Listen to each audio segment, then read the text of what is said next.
இப்போது அதிமுக வந்து எனக்கு தெரிஞ்சு இப்போ தான் வந்து எலெக்ஷன் வருதுன்னு சொல்லிட்டு வெளில வந்திருக்காங்க. எனக்கு தெரிஞ்சு இனிமேல் ரொம்ப அக்ரெசிவாக இருக்கும் அப்படின்னு நினைக்கிறேன்.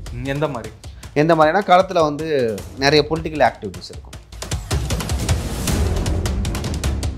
நாங்கள் வந்து அந்த கட்சியில் வந்து பாஜக மட்டும்தான் இருக்குது அப்படின்னு சொல்லிட்டு ஒரு கருத்துருவாக்கத்தை வந்து உருவாக்குறாங்க. அதை தாண்டி வந்து திமுக கூட்டணியில் இருக்கும் கட்சிகளுக்கே திமுகவுடன் கூட்டணியில் வந்து பயணிக்க விருப்பமே இல்லை. நீங்கள் எந்த கட்சி எடுத்துக்கிட்டாலும் கம்யூனிஸ்டாக விசிகாவும் சேர்த்து தான் சொல்கிறேன். ஏன் முக்கியமாக விசிகான்னு சொல்கிறேன்னா, இப்போ இந்த மீடியாக்களை வந்து திமுக அரசு வந்து கண்ட்ரோலில் எடுத்துக்குது. ஸோ நாங்கள் என்ன சொல்கிறோமோ, பெண்லேருந்து என்ன சொல்கிறோமோ அதை தான் வந்து நீங்கள் வந்து டிபேட் வந்து டிஸ்கஸ் பண்ணணும், அதை பற்றி தான் நீங்கள் பேசணும் அப்படின்னு சொல்லிட்டு அவங்களுக்கு கட்டளையிடுறாங்க. இப்போ நீங்கள் சொல்கிறீங்களா இது பெரிய கூட்டணி, இது பலமான கூட்டணி, வெற்றி கூட்டணி, அதெல்லாம் வந்து ஒரு கட்டமைக்கப்பட்ட பிம்பம். ஓகேங்களா? உண்மையாகவே காங்கிரஸ்க்கு யார் ஓட்டு போடுவா? ஆனால் அந்த அதிருப்தி வாக்குகள் இருக்குல்ல, இயல்பாகவே வந்து நிறைய பேர் என்ன சொல்கிறாங்க, அது அதிமுகவுக்கு போவோம், விஜய்க்கு போவோம் அப்படின்னு சொல்லிட்டு சொல்கிறாங்க. நான் என்ன சொல்லுவேன், விஜய் அவர்களுக்கு போவோம். ஓகேவா? அதிமுக அளவுக்கு வந்து போவார். விஜய் வந்து வெற்றி பெற மாட்டான். விஜய் வெற்றி பெறுவார். கண்டிப்பாக வந்து விஜய் அவர்கள் இந்த தேர்தலில் வெற்றி பெறுவார். விஜய் மட்டும். அப்படி இருக்கும்பொழுது இங்கே நிறைய பேர் என்ன சொல்கிறாங்கன்னா, இல்லை அதிமுக வாக்குகளை வந்து விஜய் பிரிச்சுக்குவார். அது ஆக்சுவலாக ஒரு பொய்யான ஒரு பிம்பம். அது இல்லை. என்னோட என்னன்னா, இவங்களுக்குன்னு ஒரு ஓட் பர்சன் வச்சுருக்காங்க, டிஎம்கேக்குன்னு ஒரு ஓட் பர்சன் வச்சுருக்காங்க. இங்கே ஒரு புது மாற்றம் வரணும் அப்படின்னு நினைக்கிறாங்க தான் அந்த விஜய்க்கு போகும். அந்த வாக்குகள் தானே வரும். ஆமாம். இல்லை நீங்கள் வந்து நான் எல்லா கட்சியிலேருந்து போவோம். நாம் தமிழ்லேருந்து விஜய்க்கு போவோம், திமுகவிலேருந்து போவோம், அதிமுகவிலேருந்து போவோம், பாஜகவிலேருந்து போவோம். யார் அதிகமாக பாதிக்கப்படுவாங்கன்னா திமுக தான் அதிகமாக பாதிக்கப்படுவாங்க. ஏன் திமுக அதிகமாக பாதிக்கப்படுவாங்கன்னா, தாவேக்கனுடைய நிலை என்ன நினைக்கிறீங்க? விஜய் அவர்களுக்கு இருக்கிறது வந்து எனக்கு தெரிஞ்ச ஒரு 3 ஆப்ஷன் தான்.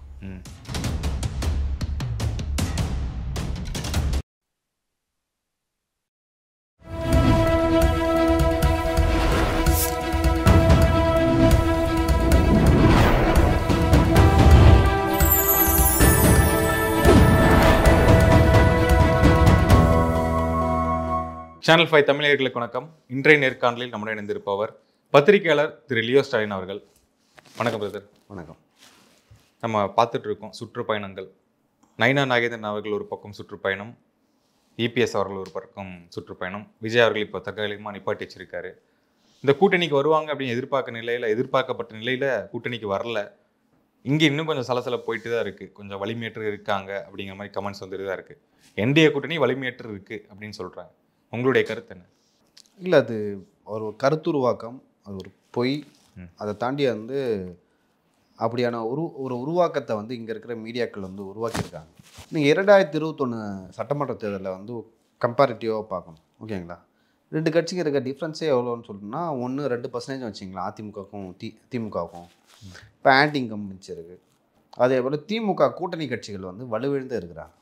அப்படி பார்க்கும்பொழுது அதிமுக கூட்டணி வலுவாக தான் இருக்குது. இப்போ அதிமுக கூட்டணியில் பாஜக மட்டும்தான் இருக்கிற மாதிரி ஒரு தோற்றத்தை வந்து உருவாக்கியிருக்காங்க. அதிமுக இருக்குது, பாஜக இருக்குது, ஜான் பாண்டியன் அவர்களோட கட்சி இருக்குது, அதே போல் கிருஷ்ணசாமி அவர்களோட கட்சி இருக்குது, ஏசி சண்முகம் அவர்கள் இருக்கார், ஐஜேகே கட்சி வந்து கண்டிப்பாக இணைவாங்க, பாமக இருக்குது. ஸோ இந்த மாதிரி வந்து நிறைய கட்சிகள் இருந்தாலும் திமுக என்ற கட்சி, திமுக சார்பு ஊடகங்கள் என்ன பண்ணுறாங்கன்னா, நாங்கள் வந்து அந்த கட்சியில் வந்து பாஜக மட்டும்தான் இருக்குது அப்படின்னு சொல்லிட்டு ஒரு கருத்துருவாக்கத்தை வந்து உருவாக்குறாங்க. அதை தாண்டி வந்து திமுக கூட்டணியில் இருக்கும் கட்சிகளுக்கே திமுகவுடன் கூட்டணியில் வந்து பயணிக்க விருப்பமே இல்லை. நீங்கள் எந்த கட்சி எடுத்துக்கிட்டாலும் கம்யூனிஸ்டாக விசிகாவும் சேர்த்து தான் சொல்கிறேன். ஏன் முக்கியமாக விசிகான்னு சொல்கிறேன்னா, திமுகவில் இல்லை இந்த திமுக ஆட்சியில், ஓகேங்களா, தலித்துகளுக்கு, குறிப்பாக வந்து வட தமிழகத்தில் உள்ள தலித்துகளுக்கு திமுக என்ன செஞ்சதுன்னு ஒரு கேள்வி இருக்குது. இந்த எஸ்சி மாணவர்களுக்கான ஃபண்டை வந்து இவங்க வந்து வேறு துறைக்கு வந்து போட்டாங்கன்னு ஒரு குற்றச்சாட்டு இருந்தது. தலித்துகளுக்கு எதிராக வந்து மிகப்பெரிய அடக்குமுறை, ஒடுக்குமுறை வந்து திமுக ஆட்சியில் இருக்குது. குறிப்பாக பார்த்தீங்கன்னா, நீங்கள் இந்த வேங்கை வயல் இஷ்யூ எடுத்துக்கங்க. எந்த மக்கள் பாதிக்கப்பட்டார்களோ அந்த மக்கள் மேலே வந்து நீங்கள் தான் குற்றவாளி அப்படின்னு சொன்னால் வழி சுமத்துனா அந்த மக்கள் எப்படி திமுகவை பார்ப்பாங்க? அந்த இடத்த வந்து நின்று அதை வந்து எதிர்த்து இருக்க வேண்டிய ஒரே ஆள் திருமாவளவன் தான். ஸோ அவரோட ஸ்டாண்ட் என்ன? சரி திமுக அப்படி பண்ணுது, காவல்துறையும் திமுகவும் இணைந்து இந்த மாதிரியான ஒரு கருத்துருவாக்கத்தை உருவாக்குறாங்க. அந்த இடத்த வந்து உடைத்து பேசின்று இருக்க வேண்டியது வந்து அண்ணன் திருமாவர்கள் தான். ஆனால் அவர் ரொம்ப அமைதியாக இருந்தார். ஸோ இதெல்லாம் தலித் மக்களுக்கிடையே, அதே போல் தலித் இளைஞர்களுக்கிடையே வந்து ஒரு எப்படி சொல்கிறது, ஒரு அவநம்பிக்கையை திருமாவர்களின் மேலே வந்து உருவாக்கியிருக்கு அப்படின்னு தான் சொல்லுவோம். இன்னொரு பக்கம் காங்கிரஸ் திமுகவை எப்படி பார்க்கணும்? இல்லை, இப்போ நீங்கள் சொன்னது வந்து தலித் மக்களுக்கு திருமாவர்கள் மேலே ஒரு அவநம்பிக்கை, ஒரு அதிருப்தி இருக்கு. அதை நம்மளும் பார்த்துக்கிட்டு இருக்கோம், ஒத்துக்கிறோம். இது வந்து எப்படி இந்த கூட்டணிக்குள்ள அவங்களுக்கு பயணிக்க சம்பந்தம் நினைக்கிறீங்க? அதாவது திருமாவர்களுக்கு எப்படி திமுக கூட்டணி இல்லைன்னு நினைக்கிறீங்க? அவர் இருக்காரு, பயணிக்கலாம் அப்படின்னு, அதான் பயணிக்கலாமா வேணாமா அப்படின்னு சொல்லிட்டு ஒரு எண்ண ஓட்டம் இருக்குது. காங்கிரஸுக்கும் அது இருக்குது. ஏன் சொல்கிறேன்னா, தலித்துக்களுக்காக இப்போ தலித்துக்கள் வந்து ஒரு விஷயத்தில் பாதிக்கப்பட்டாங்கன்னா அதில் வந்து யாரை வந்து குற்றவாளி ஆக்குனாங்க, அவங்கள அந்த அடக்குமுறை ஒடுக்குமுறை செஞ்சாங்கல்ல, அவங்களுக்கு என்ன தண்டனை வாங்கி கொடுத்தீங்க? அதான் எக்ஸாம்பிள் வந்து வேங்கவேல் சொன்னேன். இப்போ அந்த கவின் கொலை செய்யப்பட்டார். அவர் வந்து காதலித்த ஒரே பாவத்துக்காக கொலை செய்யப்பட்டார். வேறு ஜாதியில் வந்து ஒரு பொண்ணு லவ் பண்ணிட்டார், அதுக்காக கொலை செய்யப்பட்டார். அந்த இடத்துல வந்து நீங்கள் ஒரு விஷயத்தை பார்க்கணும். இவங்க வந்து சமூக நீதி ஆட்சின்னு சொல்கிறாங்க திமுக. அதே போல் நாங்கள் சாதிக்கு எதிராக அந்த சிறப்பு சட்டத்தை கொண்டு வரோம், அந்த சாதி ஆவணப்படுகொலைக்கு இது வரைக்கும் கொண்டு வரவே இல்லை. இதை எதிர்த்து வந்து திமுக பல முறை வந்து கேட்டுருக்காங்க. அதே போல் சட்டமன்றத்தில் இது குறித்து விடுதலை சிறுத்தைகளின் எம்எல்ஏக்கள் பேசியிருக்காங்க. ஆனால் திமுகவோட நிலைப்பாடு என்ன, அவங்களோட ஸ்டாண்ட் என்ன, ஏன் அந்த சட்டத்தை கொண்டு வரலன்னு ஒரு விஷயம் இருக்குது.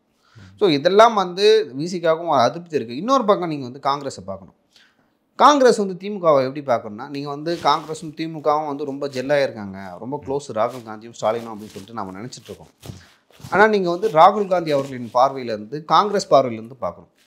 இந்தியாவில் இருக்க எல்லா மாநிலங்களிலும் வந்து பாஜக ஏதாவது ஒரு குற்றச்சாட்டு சொல்லி அங்கே இருக்கிற எதிர்கட்சியினரை வந்து அரெஸ்ட் பண்ணுது. இல்லை ஆளுங்கட்சி சிஎம்ஏ இருந்தாலும் அரெஸ்ட் பண்ணுது, கெஜ்ரிவால் உட்பட. அதே போல் இங்கே மகாராஷ்டிராவில் என்ன இருந்ததுன்னு தெரியும், கட்சியை உடைச்சாங்க. கர்நாடகாவில் குமாரசாமி அவர்களை வந்து சிஎம் பதவி வந்து தூக்கிட்டு பாஜக ஆளுநர் வந்து சிஎம்மாக இருந்தாங்க. அதே போல் மேற்கு வங்கத்தில் என்ன நடந்துச்சுன்னு தெரியும் நம்மளுக்கு. திரிணாமுல் காங்கிரஸ் மினிஸ்டர் வந்து சிறையில் இருந்தாங்க. ஸோ இப்போ ஒவ்வொரு மாநிலத்திலையும் வந்து பாஜக எந்த அளவுக்கு மத்திய ஏஜென்சியை வச்சு அரெஸ்ட் பண்ண முடியுமோ, எப்படியெல்லாம் வந்து அவர்களை ஒடுக்க முடியுமோ பண்ணுது. இப்போ தமிழ்நாட்டில் மட்டும் திமுக குடும்பத்தையும் திமுக ஆட்சியும் ஏன் சாஃப்டாக வரி விடுறாங்க பாஜகன்னு ஒரு கேள்வி எழுது. இந்த சந்தேகம் வந்து காங்கிரஸுக்குமே இருக்கும். இப்போ ஏன் திமுகவுக்கும் பாஜகவும் ஒரு அண்டர்டீலிங் இருக்கக்கூடாது அப்படின்னு சொல்லிட்டு காங்கிரஸ் யோசிக்கிறாங்க. இவர்கள் திமுக இருக்காங்களா, அவங்க எப்போ வேணால் போயிட்டு பாஜகவுடன் கூட்டணி வைப்பாங்க, இல்லை வெளியிலேருந்து ஆதரவு தருவாங்க, என்ன வேணால் நடக்கலாம் எதிர்காலத்தில். ஓகேங்களா? காங்கிரஸ் நினைக்குது. ஸோ அவங்க என்ன பண்ணுறாங்கன்னா, நம்ம வந்து இந்த முறை இவர்களுடன் கூட்டணி வைக்கலாமா வேணாமா, இல்லை விஜயுடன் போகலாமா அப்படின்னு சொல்லிட்டு காங்கிரஸில் இருக்கிற நிறைய தலைவர்கள் வந்து பேசிகிட்டு இருக்கிறதா சொல்கிறாங்க. அது பொறுத்துன்னு தான் பார்க்கணும். கம்யூனிஸ்ட் கட்சிங்க அப்படி தான். தொழிலாளர்கள், போக்குவரத்து தொழிலாளர்கள், அதே போல் ஆசிரியர்கள், சாம்சங்கில் பிரச்சனை நடத்துது. இந்த இஷ்யூலாம் வந்து ஒரு மிகப்பெரிய ஒரு கசப்பான அனுபவத்தை வந்து திமுக கூட்டணியில் கொடுத்துருக்கு கம்யூனிஸ்டுகளுக்கு.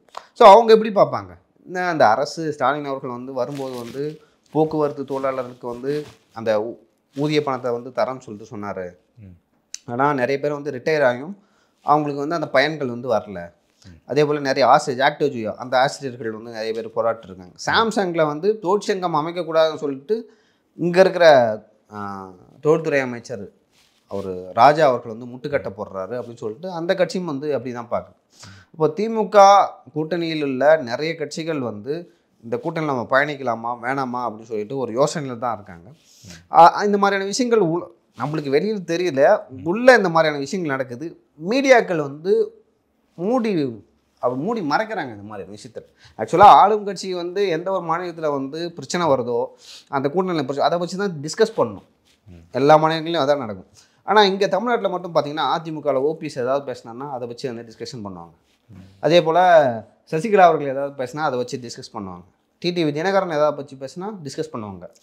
ரோட்டில் போகிறவங்களாம் வந்து நீதிமன்றத்தில் கேஸ் போடுவான், இரட்டை இலையை வந்து ஃப்ரீஸ் பண்ணுங்கன்னு, அதை பற்றி டிஸ்கஸ் பண்ணுவாங்க.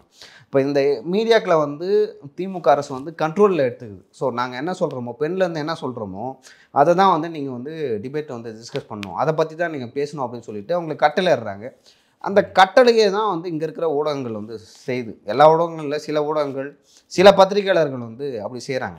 மற்றபடி வந்து சில பத்திரிகையாளர்கள் நேர்மையாக இருக்கிறாங்க. இப்போ புதிய தலைமுறையெல்லாம் நீங்கள் பார்த்தீங்கன்னா தூக்கி சேனலில் வந்து அரசு கேபிள் டிவி கடைசியை போட்டாங்க. ஏன் போட்டாங்க? நாங்கள் சொல்கிறத நீங்கள் செய்யலை, நாங்கள் சொல்கிறத நீங்கள் செய்யலை, அப்படி தான் நாங்கள் பண்ணுவோம்னு சொல்லிட்டு தங்களோட அந்த அதிகார திமிர் இருக்குல்ல, அதை வந்து திமுக அரசு வெளிப்படுத்துது அப்படின்னு தான் நான் பார்க்குறேன்.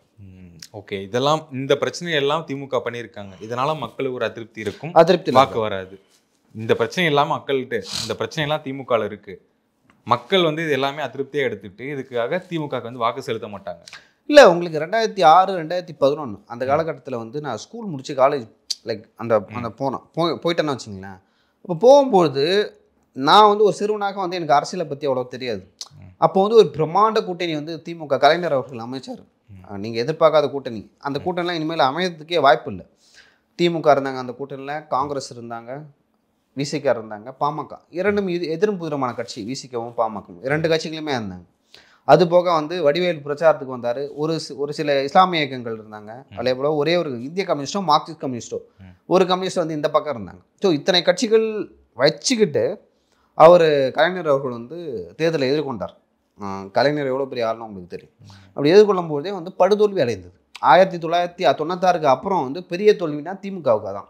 வெறும் 24 தொகுதிகள் தான் வெற்றி பெற்றாங்க. எதிர்கட்சி அந்தஸ்து கூட வந்து அவங்களுக்கு கிடைக்கல. ஸோ அந்த அளவுக்கு வந்து ஒரு படு தோல்வியை திமுக பெற்றது. இப்போ நீங்கள் சொல்கிறீங்களா இது பெரிய கூட்டணி, இது பலமான கூட்டணி, வெற்றி கூட்டணின்னு, அதெல்லாம் வந்து ஒரு கட்டமைக்கப்பட்ட பிம்பம். ஓகேங்களா? உண்மையாகவே காங்கிரஸ்க்கு யார் ஓட்டு போடுவா? சிறுபான்மை மக்கள் போடுவாங்க. அதே போல் கொஞ்சம் எப்படி மத சார்பட்டு இருக்கவங்களை போடுவாங்க. தென்பகுதியில் இருக்கிற கிறிஸ்தவர்கள் போடுவாங்க. விடுதலை சக்திகளுக்கு யார் போடுவாங்க? தலித்து போடுவாங்க. இவங்க சிறுபான்மை மக்களுக்கு செஞ்சது என்ன? திமுக ஒன்றுமே இல்லை. என்ன செஞ்சாங்க? போய் இஸ்லாம் சிறைவாசிகளை வந்து விடுவீங்க அப்படின்னு சொல்லிட்டு கேட்டதுக்கு இங்கே இருக்கிற அதிகாரிகள் என்ன ஃபைல் பண்ணிருக்காங்கன்னா அஃபிடேவிட்டில் அவங்க வந்து பயங்கரவாதிகள், அவங்களாம் வந்து வெளியிட்டால் சமூகத்துக்கே அச்சுறுத்தல் ஏற்படுத்தும் அப்படின்னு சொல்லிட்டு சொன்னாங்க. தலித் மக்கள் வந்து ஏன் விடுதலை சிறுத்தைகளுக்கு ஓட்டு போடணும், திமுக கூட்டணிக்கு ஏன் ஓட்டு போடணும்? தலித் மக்களுக்கு இங்கே இருக்கிற அரசாங்கம் என்ன செஞ்சது? திருமாவளவன் அவர்களையும் வந்து பிளாஸ்டிக் சேரில் தான் உட்கார வைக்கிறாங்க இங்கே இருக்கிற அமைச்சர்கள். அப்போ கம்யூனிஸ்டுகளுக்கு நான் ஏன் ஓட்டு போடணும்? இப்போ நான் வந்து ஒரு கம்யூனிஸ்ட் சிந்தனை கொண்டவனாகவே இருந்தாலும் ஏன் கம்யூனிஸ்டுகளுக்கு ஓட்டு போடணும்னு ஒரு கேள்வி இருக்குது. கம்யூனிஸ்ட் கட்சி திமுக கூட்டணியில் இருந்து கொண்டு மக்களுக்கு என்ன செய்தது? என்ன கோரிக்கை அவங்க வாக்குறுதியில் கொடுத்தாங்கல்ல, துப்புரவு தொழிலாளர்களை நாங்கள் வந்து நிரந்தரமாக்கவும் அரசு பணியில் தான் அவங்க இருப்பாங்க அப்படின்னு சொல்லிட்டு சொன்னாங்க. ஓகேங்களா? ஆனால் அப்படிப்பட்ட துப்புரவு தொழிலாளர்களில் வந்து தனியார் அந்த பணியை வந்து தனியார் மயமாக்கி அதை ராம்கி என்ற ஒரு ஆந்திரா நிறுவனத்துக்கு திமுக அரசு வந்து இட்டது. ஸோ அவங்க சொன்னதே இவங்க நிறைவேற்றலை. இந்த மாதிரி வந்து திமுக கூட்டணி கட்சிகளுக்கு ஏன் வாக்களிக்கணும், திமுக கூட்டணிக்கு ஏன் வாக்களிக்கணும் ஒரு கேள்வி இருக்குல்ல, அதை எதுவுமே வந்து இந்த அரசு வந்து நிறைவேற்றலை. அதை தாண்டி நான் எப்படி பார்க்குறேன்னா, அந்த அதிருப்தி வாக்குகள் இருக்குல்ல, இயல்பாகவே வந்து நிறைய பேர் என்ன சொல்கிறாங்க, அது அதிமுகவுக்கு போவோம், விஜய்க்கு போவோம் அப்படின்னு சொல்லிட்டு சொல்கிறாங்க. நான் என்ன சொல்லலாம், விஜய் அவர்களுக்கு போவோம், ஓகேவா? அதிமுக அளவுக்கு வந்து போவாது. நான் ஏன் அதை சொல்கிறேன்னா, இப்போ ராயபுரத்தில் ஜெயக்குமார் நிற்கிறாரு, இப்போ மதுரவாயில் வந்து அண்ணன் பெஞ்சமின் அவர்கள் வந்து நிற்கிறான்னு வச்சுங்களேன். ஒரு பெஞ்சமின் நிற்கும்போது அந்த ஃபேஸ் வந்து ஏற்கனவே வந்து தொகுதிக்கு அறிமுகமான ஃபேஸ். அப்போ அந்த தொகுதியில் இருக்கவன் என்ன நினைப்பான்? விஜய் சார்பாக வந்து நீங்கள் நிற்கிறீங்கன்னு வச்சுங்களேன், அந்த தொகுதியில் வந்து உங்களை யாருக்குமே தெரியாது. பெஞ்சமினால் வந்து பயனாளருக்கு எதாவது இருப்பாங்க. பெஞ்சமின் வந்து ரோடு போட்டிருப்பார், அங்கே இருக்கிற மக்களுக்கு ஏதாவது செஞ்சுருப்பார். அதே போல் நிறைய உதவிகள் வந்து அந்த பகுதி இளைஞர்களுக்கு செஞ்சுருப்பார். நிறைய பொலிட்டிக்கல் ஆக்டிவிட்டீஸ் கண்டக்ட் பண்ணிருப்பார் பெஞ்சமின் அவர்கள். முன்னாள் அமைச்சர் வேறு அவர். ஓகேங்களா? அப்படி இருக்கும்போது நான் பெஞ்சமினுக்கு ஓட்டு போடுவேன்னா, திமுகவுக்கு ஓட்டு போடணும்னா, விஜயோட கேண்டிடேட் ஒருத்தர் இருக்கார், தமிழக வெற்றி கழகத்தின் கேண்டிடேட், அவருக்கு ஓட்டு போடுவேன்னா அதிமுகவுக்கு வரலாம். திமுக அதிருப்தி ஓட்டிகள்னா அதிமுக. ஏன்னா எனக்கு பெஞ்சமின் வந்து தெரிஞ்ச ஃபேஸ். விஜய்க்கு வந்து விஜய் வந்து வெற்றி பெற மாட்டான். விஜய் வெற்றி பெறுவார் கண்டிப்பாக. வந்து விஜய் அவர்கள் இந்த தேர்தலில் வெற்றி பெறுவார். விஜய் மட்டும் எனக்கு மற்றவங்களை பற்றி தெரியல. ஆனால் ஒரு பெரிய ஓட் பர்சன்டேஜ் அவங்க பிரிப்பாங்க, அதெல்லாம் சொல்கிறாங்க. அது பொறுத்து தான் பார்க்கணும் அது எவ்வளோ பெரிய ஓட் பர்சன்டேஜ். ஆனால் இப்போ மதுரவாயில் யார் வெற்றி பெறுவாங்க, யார் முன்னிலையில் இருப்பாங்கன்னா பெஞ்சமின் தான். ஏன்னா அதிருப்தி வாக்குகள் உங்களுக்கு அப்படியே போச்சுன்னா யார் வெற்றி பெறுவாங்களோ ஈஸியாக பெஞ்சமின் அவர்கள் தான் வெற்றி பெறுவார். அப்படி இருக்கும்பொழுது இங்கே நிறைய பேர் என்ன சொல்கிறாங்கன்னா, இல்லை அதிமுக வாக்குகளை வந்து விஜய் பிரிச்சுடுவார். அது ஆக்சுவலாக ஒரு பொய்யான ஒரு பிம்பம். அது யார் இப்போ அதிமுகக்குன்னு ஒரு 20% வச்சிருக்காங்க, 20% பேசான வாக்குகள் இருக்குது. அது ஆக்சுவலாக தவறான ஒரு ஒப்பீடு. நிறைய பேர் என்ன சொல்கிறாங்கன்னா, அது வந்து 20% தான் அதிமுக வச்சுக்கிறாங்கன்னு சொல்லிட்டு ஒரு பொய்யான விஷயத்த சொல்கிறாங்க. 2019 இந்த மாதிரி தான் 20% தான் வாங்கினாங்க அதிமுக கூட்டணி. ஆனால் 2021 35% வாங்கினாங்க. எப்படி 20லேருந்து 35 வந்துச்சு? எப்படி வந்ததுன்னா தமிழ்நாட்டு மக்கள் வந்து நாடாளுமன்ற தேர்தலுக்கு வந்து ஒரு பேட்டர்ன் ஆஃப் ஓட் பேட்டர்ன் ஒன்று இருக்குது. சட்டமன்ற தேர்தலுக்கு ஒரு ஓட் பேட்டர்ன் இருக்குது. ஓகேங்களா? அது சட்டமன்ற தேர்தலுக்கான ஓட் பேட்டர்ன் வேறு டோட்டலாக. நாடாளுமன்ற தேர்தலுக்கு வந்து வேறு. சரி, மத்தியில் வந்து அது எடப்பாடி பழனிசாமி சார்பாக யார் பிரதம வேட்பாளர்னு ஒரு விஷயம் இருக்குல்ல, அவர் யாருமே முன்னிறுத்தலை. அதிமுக தான் அந்த தேர்தலை வந்து எதிர்கொண்டது. ஸோ அப்போது இந்த 2026 தேர்தலில் இப்படி இருந்தாலும் ஒரு 35%லேருந்து 40% கிட்ட என்னை பொறுத்த வரைக்கும் அதிமுக வாங்கணும்னு நான் எதிர்பார்க்குறேன். இல்லை, என்னோடது என்னன்னா, இவங்களுக்குன்னு ஒரு ஓட் பர்சன்ட் வச்சுருக்காங்க, டிஎம்கேக்குன்னு ஒரு ஓட் பர்சன்ட் வச்சுருக்காங்க. எங்கே ஒரு புது மாற்றம் வரணும் அப்படின்னு நினைக்கிறவங்க தான் இந்த விஜய்க்கு போகும். அந்த வாக்குகள் தானே வரும். ஆமாம், இல்லை நீங்கள் வந்து நான் எல்லா கட்சியிலேருந்தும் போவோம்.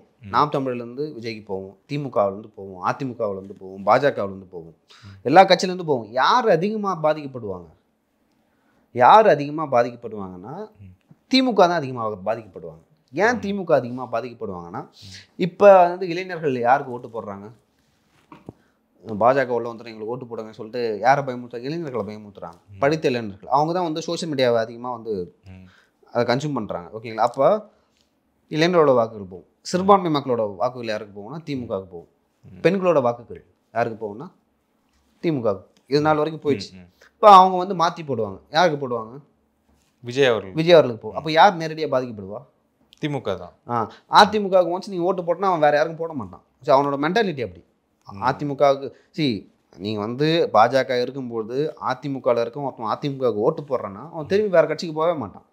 இல்லை, நான் களத்துலையும் கேட்டது என்னன்னா, நான் ஜெயலலிதாவுக்கு தான் என்ன ஓட்டு போடுறேன், கலைஞருக்கு தான் என்ன ஓட்டு போடுறேன்னு சொல்கிறாங்க. அவங்க ஃபேஸ்க்காக தான் போடுறேன் அப்படின்னு தான் இருக்காங்க. இப்போ எடப்பாடி அவர்களுக்காகவோ ஸ்டாலின் அவர்களுக்கோ அவங்க செஞ்ச செயல்களுக்காக நான் வரல, அவங்க இதுக்கு முன்னாடி என்ன செட் பண்ணிட்டு போனாங்களோ அவங்களுக்காக நான் வரேன் அப்படிங்கிறது நிலைப்பாடு தான் இருக்காங்க.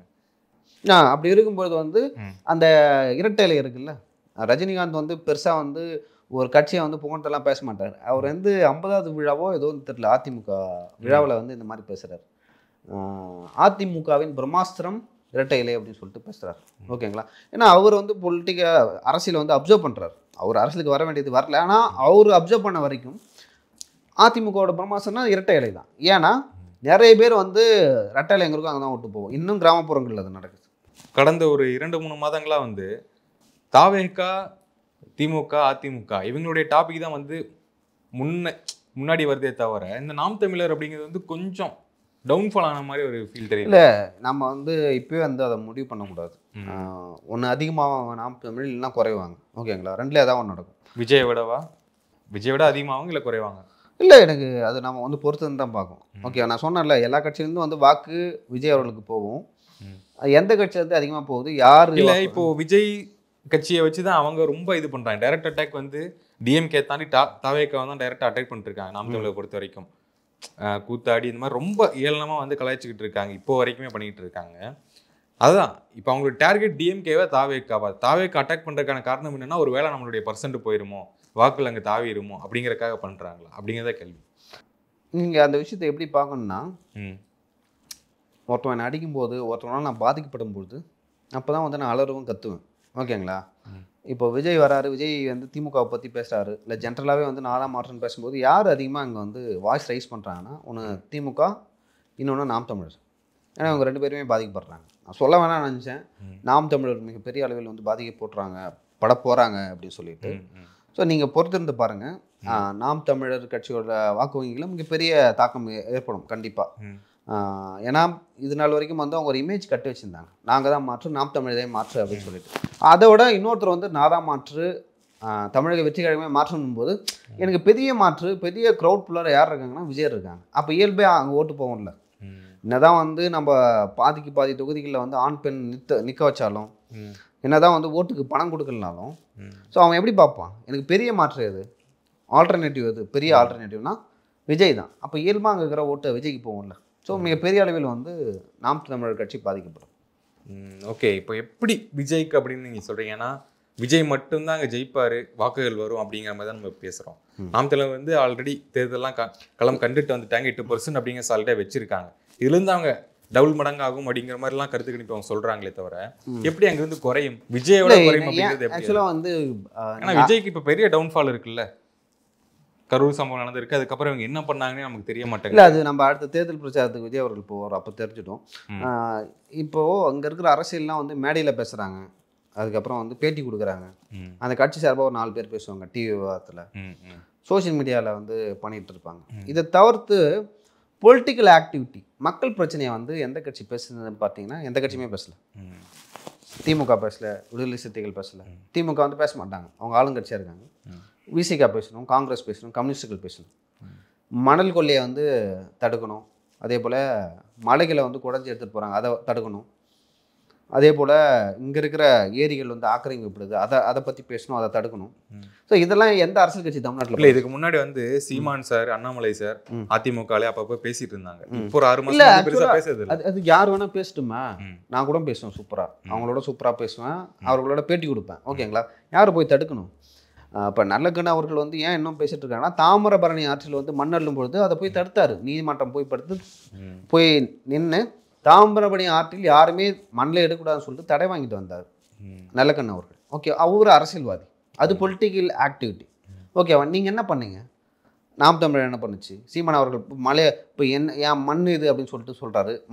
மணல் வளங்கள், மண் வளங்கள்லாம் வந்து இங்கே பாதிக்கப்படுது, அண்டை மாநிலத்துக்கு போகுது, கேரளாவுக்கு போகுது, நீங்கள் தமிழ் தேசியம் பேசுகிறீங்க, இந்த மண் உங்களுக்கானது, மண் கையில் கிடச்சா செத்துருவேன் அப்படின்னு சொல்லிட்டு பேசுவார்லாம் டைலாக். பட் அந்த மண்ணுக்கு நீங்கள் என்ன பண்ணீங்க?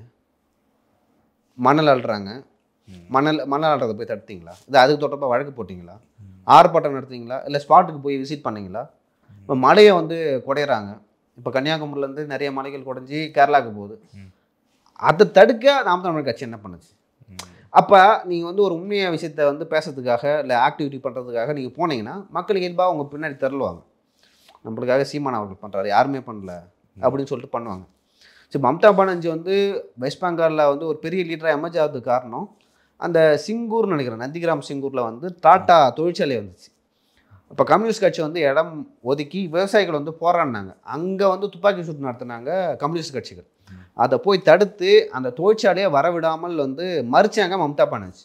அப்போ அவங்க மேலே ஒரு நம்பிக்கை வருது, ஒரு பெண்ணாக இருந்து எங்களுக்காக வந்து அவங்க போராடினாங்க, அவங்க பின்னாடி நம்ம போகணும்னு சொல்லிட்டு அங்கே இருக்கிற மக்கள் போனாங்க. நீங்கள் இங்கே என்ன பண்ணீங்க? எதை தடுத்தீங்க? நீங்கள் பேசிட்டு இருக்கீங்க, நீங்கள் இருக்கும்போதே இங்கே மணவளம் கொலைப்படுது, மலை வளம் கொலைப்படுது, ஏரிகள் ஆக்கிரமிக்கப்படுது, எல்லாமே பண்ணப்படுது. ஓகே, நீங்கள் பேசுகிறீங்க, பேசி என்ன பிரயோஜனம்? நான் அதை பேசுவேன், வேறு ஒரு லெட்டர் பேட் கட்சி கூட அதை பேசும். ஓகேங்களா? பொலிட்டிக்கல் ஆக்டிவிட்டின்னு ஒன்று இருக்குது. இப்போ விஜய் அவர்களுக்கு வந்து இந்த ஒரு எலெக்ஷன் தான் வந்து சரி வராரு அப்படின்னு விட்டுருவாங்க. அடுத்த முறையிலேருந்து பொலிட்டிக்கல் ஆக்டிவிட்டின்னு ஒரு விஷயம் இருக்குல்ல, வராருன்னு விட்டுருவாங்கன்னா எப்படி? வராரு சரி ஓட்டு சரி சரி, முதல் தேர்தல் இவர் பேசுகிறாரு, நாம் இவ்வளோ வாய்ப்பளிப்போன்னு கூட சில பேர் யோசிப்பாங்கல்ல. சில பேர் அவ்வளவுதான், அந்த இளைஞர்கள் சில பேர் ஓகே அவங்க வாய்ப்பளிப்பாங்கன்னு வச்சுங்க. ஆனால் அடுத்த தேர்தலில் விஜய் என்ன பண்ணாரு? இந்த இஷ்யூவில் வந்து அவரோட ஸ்டாண்ட் கண்டிப்பாக விஜய் களத்துக்கு வந்தாரா, என்ன பண்ணாரு? ஸோ இப்போ அது நாம் தமிழ் கட்சிக்கு மட்டும் இல்லை, தமிழக வெற்றி கழகத்துக்கும் பொருந்தும், அதே போல் அதிமுகவுக்கும் பொருந்தும், திமுகவுக்கும் பொருந்தும். இப்போது அதிமுக வந்து எனக்கு தெரிஞ்சு இப்போ தான் வந்து லைக் எலெக்ஷன் வருதுன்னு சொல்லிட்டு வெளில வந்திருக்காங்க. எனக்கு தெரிஞ்சு இனிமேல் ரொம்ப அக்ரெசிவாக இருக்கும் அப்படின்னு நினைக்கிறேன். எந்த மாதிரினா காலத்தில் வந்து நிறைய பொலிட்டிக்கல் ஆக்டிவிட்டிஸ் இருக்கும். இப்போ அந்த ராம்சார் நிலங்களை வந்து வீடு கட்டினாங்களே, அந்த விஷயமாகட்டும், அதே போல் நேரு அவர்கள் வீட்டில் வந்து டாக்குமெண்ட் கிடச்சி அமலாக்கத்துறை டிஜிபிக்கு கடிதம் எழுதினாங்கல்ல, அந்த விஷயத்தெல்லாம் வந்து நெக்ஸ்ட் வந்து நிறைய திமுகவில் இருக்கிற அமைச்சர்கள் வந்து மாட்டுவாங்க.